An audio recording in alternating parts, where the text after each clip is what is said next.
इन दिनों रूस में ऐसे हालात है मानो पूरे शहर विद्रोह का सेंटर बन गया हो। अपने ही मुल्क में पुतिन ने अपना सबसे बड़ा दुश्मन तैयार कर लिया है। लेकिन इस बीच जो सबसे बड़ा सवाल है, आखिर इस विद्रोह की वजह क्या है, ये जानने के लिए देखिए हमारी ये खास रिपोर्ट।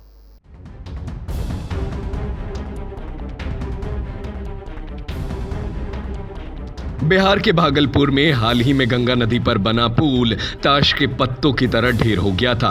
तो वहीं अब खबर निकलकर सामने आई कि मेची नदी पर बना पुल भी क्रैक हो चुका है और उसके भी पिलर नदी में धंस चुके हैं। तो वहीं अब एक और बड़ी खबर सामने आ रही है। खबर ये है कि नदी पर जा रही ट्रेन पुल के साथ नदी में बह गई है। दरअसल ये पूरा मामला अमेरिका के मोंटाना राज्य का है, जहां पर येलोस्टोन नदी पर बना एक पुल शनिवार को ढह गया, जिससे खतरनाक सामग्री ले जा रही मालगाड़ी के कुछ डिब्बे नीचे तेज पानी के बहाव में गिर गए।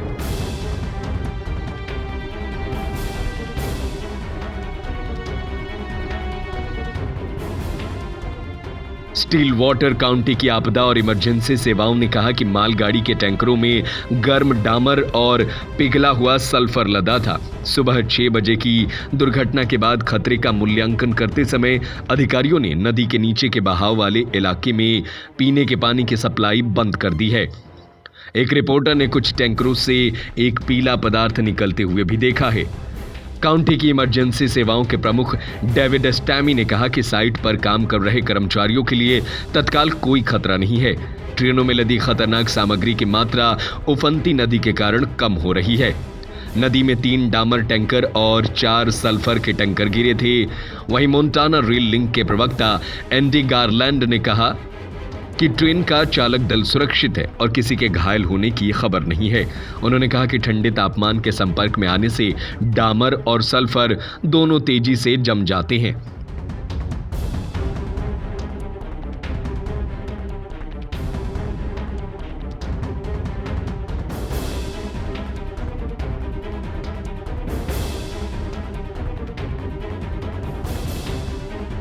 बताया गया कि बिलिंग्स से लगभग 40 मील दूर यानी 64 किलोमीटर पश्चिम में कोलंबस शहर के पास स्टील वाटर काउंटी में हुई इस रेल दुर्घटना के बाद रेलकर्मी घटनास्थल पर पहुंच गए हैं। ये इलाका येलोस्टोन नदी घाटी के कम आबादी वाले हिस्से में है, जो रेंज और खेतों से घिरा हुआ है। वहां नदी येलोस्टोन नेशनल पार्क से काफी दूर बहती है, जो लगभग 177 किलोमीटर दूर दक्षिण में है।